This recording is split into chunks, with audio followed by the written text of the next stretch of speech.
Y sobre todo, mis hermanos, bueno, aquí presento el resumen de la clase de teología que tuvimos el pasado domingo 14 de agosto en la ciudad de Sincelejo. Bien, entonces habíamos hablado sobre la profecía de las 70 semanas, el capítulo 9 de Daniel, pero esta vez lo hicimos de una forma más sistemática. La clase antes pasada que tuvimos para el mes de julio, habíamos hablado algo al respecto, pero básicamente fue, digamos, una temática un poco sencilla, pero el catorce de agosto tratamos el tema más a fondo, así que es bastante interesante esta temática sobre Daniel 9, sobre todo referente a la gran tribulación. Entonces, capítulo 9 24 dice, 70 semanas están determinadas sobre tu pueblo, sobre tu santa ciudad, para terminar la prevaricación y poner fin al pecado, y expiar la iniquidad para traer la justicia perdurable y sellar la visión y la profecía y ungir al santo de los santos. Entonces, habíamos hablado que 70 semanas básicamente son un septenio de años, una semana corresponde a 7 años proféticos. Y si multiplicamos 7 por 70, estaríamos hablando de un periodo de tiempo de 494 años, más o menos, aproximadamente, que iba a pasar, transcurrir desde la liberación de Babilonia hasta que viniese Jesucristo a la tierra a morir por los pecadores. Entonces ya todo eso está profetizado desde la salida del pueblo judío desde Babilonia hasta que viniese Jesucristo a la tierra a morir por los pecadores. Sabe pues y entiende que desde la salida de la orden para restaurar y edificar a Jerusalén hasta el Mesías príncipe habrá 7 semanas. 7 por 7 multiplicamos, sabemos que una semana son 7 años, y 7 veces 7, 7 por 7, 49. Entonces fueron aproximadamente 50 años para reconstruir el templo. Y pues dice, y 62 semanas, entonces ya estaríamos hablando de 7 semanas más 62 serían 69 semanas. Quiere decir de que el Mesías príncipe vino, Jesucristo vino a la semana 69. Ya nació obviamente en esa semana. Y de esa manera, dice, se volverá a edificar la plaza y el muro en tiempos angustiosos. Quiere decir de que el edificar Jerusalén no fue fácil. Hubo problemas, hubo desacuerdos, pero se edificó, obviamente, y también el templo. Recordemos a Nehemías, cuando se levantó Sanbalá y Tobía, eran tiempos difíciles y sin embargo Nehemías reconstruyó los muros de Jerusalén. Entonces quiere decir que Jesucristo vino para la semana 69. Pero miren lo que dice el versículo 26. Y después de las 62 semanas, o sea, después de la semana 69, ¿ok? Se quitará la vida el Mesías, mas no por sí. O sea, quiere decir de que en la semana 70 muere nuestro Señor Jesucristo. ¿Ok? Lo leo nuevamente. Y después de las 62 semanas, o sea, las 62 semanas más las 7 semanas son 69 como tal. Entonces quiere decir, hace una paráfrasis del texto, y después de las 69 semanas se quitará la vida al Mesías, la muerte de nuestro Señor Jesucristo. Entonces quiere decir de que en la semana 70 muere el Maestro, mas no por sí.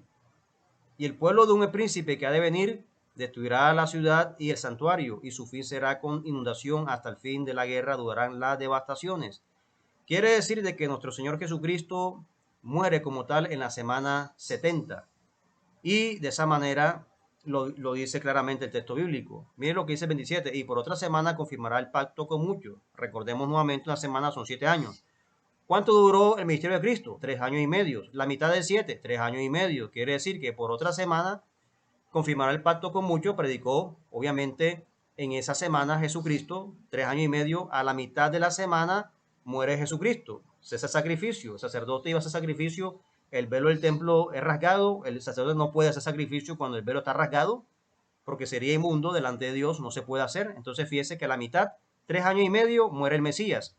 Haces el sacrificio en el templo, la ofrenda, y después con la muchedumbre de las humillaciones vendrá el desolador, hasta que venga la consumación en lo que está determinado se derrame sobre el desolador. Quiere decir de que después que muere Jesucristo, pasaron otros años y vino Roma y destruyó a Jerusalén. Entonces, vemos allí, mis hermanos, cómo se interpreta las 70 semanas de que dice Daniel, y de esa forma como lo hemos aquí rectificado. Los que creen en la gran tribulación van a decir, no, es que esta semana es el anticristo, va a reinar y hará cesar el sacrificio, pero aquí no me está hablando de anticristo, aquí me está hablando de Cristo. Miren la secuencia, el Mesías, aquí me está hablando del Mesías, príncipe, y después viene, hará confirmar con mucho, Jesucristo con el pacto, y a la mitad de la semana hizo el sacrificio, la ofrenda, cuando él muere, hizo el sacrificio, o sea, aquí no me está hablando de anticristo, pero bueno, respeto a aquellos que dicen que aquí era el anticristo, aquí está hablando de Jesucristo como tal, entonces hay que leer muy bien, hay que tener mucho cuidado al respecto. Apocalipsis 20 dice los 1000 años, el reino milenial, que básicamente empieza desde la muerte de Cristo, perdón, la resurrección de Cristo hasta que Cristo venga por segunda vez. Son 1000 años simbólicos, no son literales. Son 1000 años simbólicos que reinaremos con Cristo. Dice la Biblia, estamos reinando con Él hasta cuando Él venga por segunda vez y juzgaremos a las 12 tribus de Israel como tal. Entonces, ahí está ratificado el reino milenial que habla la Biblia. Y también habíamos tocado otro tema. ¿Qué pasará, verdad, con los muertos, con las personas que básicamente que mueren? ¿Qué pasará con esas personas antes de la segunda venida de Cristo? Entonces quiere decir que las personas duermen esperando la resurrección. Antiguamente el infierno era conocido como la Gehenna, en la antigüedad se llamaba así. Más tarde los judíos determinaron el lugar de los muertos como el Seol, el cual estaba dividido por el seno de Abraham, y la Gehenna. El primero contenía a todos los judíos que guardaron fielmente la ley y el segundo contenía a todos los gentiles. Los fariseos creían en la resurrección, pero los saduceos no. Los atenienses tampoco creían. Algunos de los corintios la negaban. Pablo, en la parábola del rico y Lázaro, ya Jesús afirma de que no es que esté el Seol en el centro de la tierra, porque los judíos pensaban de esa manera. Estaba dividido por el seno de Abraham y la Gehenna.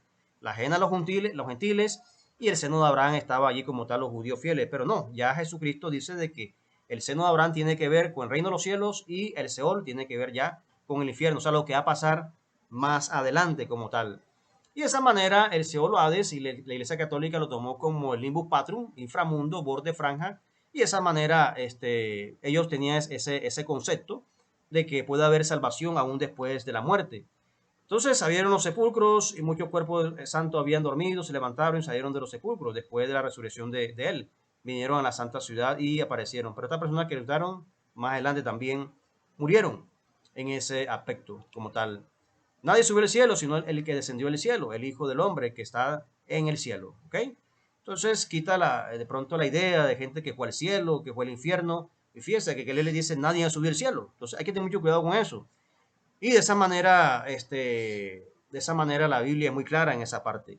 Ya después que Cristo venga por segunda vez, ahí sí que se decide, ya los libros fueron abiertos y el que no fue hallado en el libro de la vida no entrará al reino de los cielos, ¿verdad? Y el que no, y será lanzado al infierno. Pero el que es hallado en el libro de la vida entrará al reino de los cielos. Entonces, ¿cómo dicen que fueron al cielo si no hay un juicio? Entonces, ahí está ratificado la palabra de Dios. Iban caminando, conversando, cuando Elías fue llevado por un torbellino y Elías fue traspuesto, no que fue llevado al cielo, fue traspuesto. Óigase bien, porque muchos dicen que Elías se fue al cielo, no. Hay primer cielo, segundo cielo, tercer cielo. Aquí fue el primer cielo, fue traspuesto, pero obviamente Elías todavía sigue, su cuerpo todavía sigue muerto esperando la resurrección. También dice en el caso de no, y como anduvo fielmente con Dios Enoc, un día desapareció porque Dios se lo llevó. Así como la muerte de Moisés, Dios se encargó del funeral de Moisés, ¿ok? Y también se encargó del funeral de Enoc, como tal. No es que no se haya ido al cielo, no, de ninguna manera, sino que Dios se lo llevó, pero se encargó del funeral de Enoc, y todavía también no está esperando la resurrección en esa área.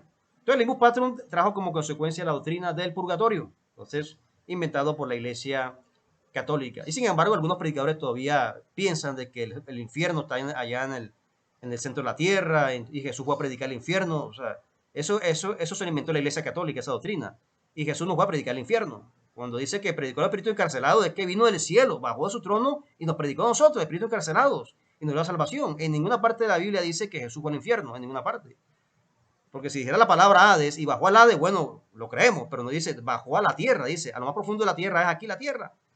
Y no está hablando de una tierra literal, allá en el magma, no, en ninguna manera. Está hablando como tal de este plano terrenal, más profundo de la tierra, quiere decir, donde está el pecado, la maldad. Predicó a los espíritus encarcelados nosotros. Ya, ¿qué va a hacer Jesús en el infierno?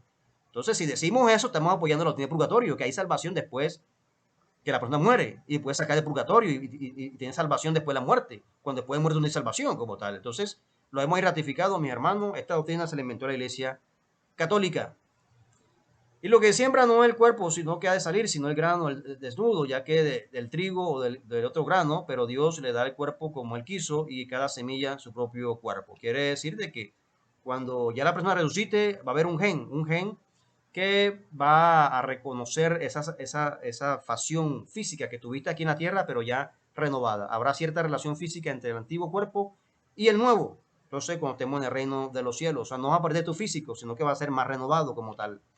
Algunos eruditos argumentan que tendremos un germen de la antigua vida.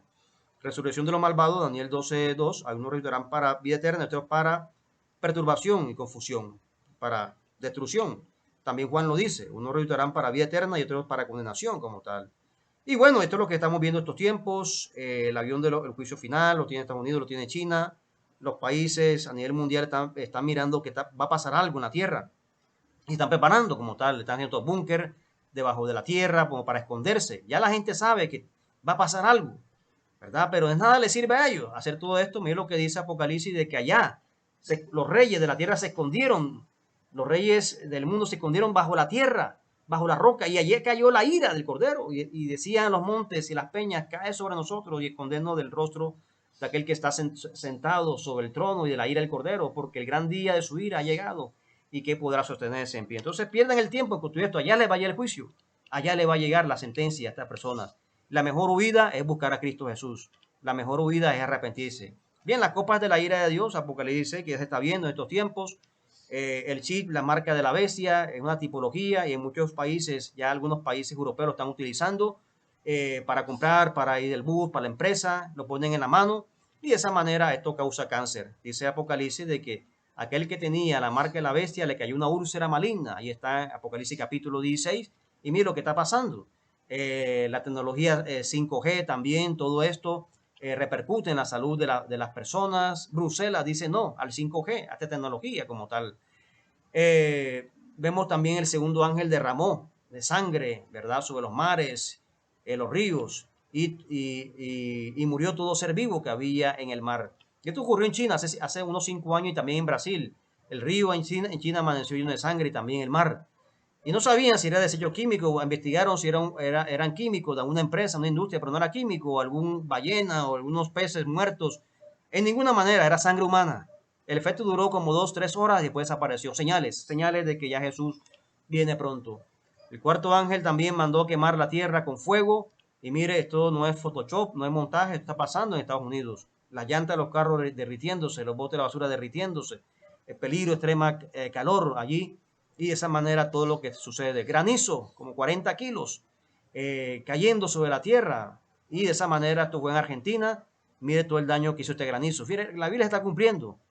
El científico australiano Frank Frenner, un hombre, bueno, él ya murió, pero en su tiempo, premio Nobel de Ciencia, Albert Einstein, medalla de la Organización Mundial de la Salud por su trabajo en la erradicación y muchas cosas más. Este hombre, bueno, un erudito, él dijo que la Tierra ya le queda poco, por unos 200 años más o menos, y vemos que ya el tiempo se está cumpliendo, ya la ciencia está mirando que ya esto se está acabando. Y como dice la Biblia, en principio dolores también dice la palabra de Dios, la tierra gime. Entonces es bíblico lo que básicamente dicen estas personas como tal. Y de esa manera la Biblia lo ratifica en esa área. Bien, mis hermanos, entonces es un resumen de la clase que tuvimos en Cicelejo, pasado domingo 14 de agosto. Que mi Dios santo les bendiga.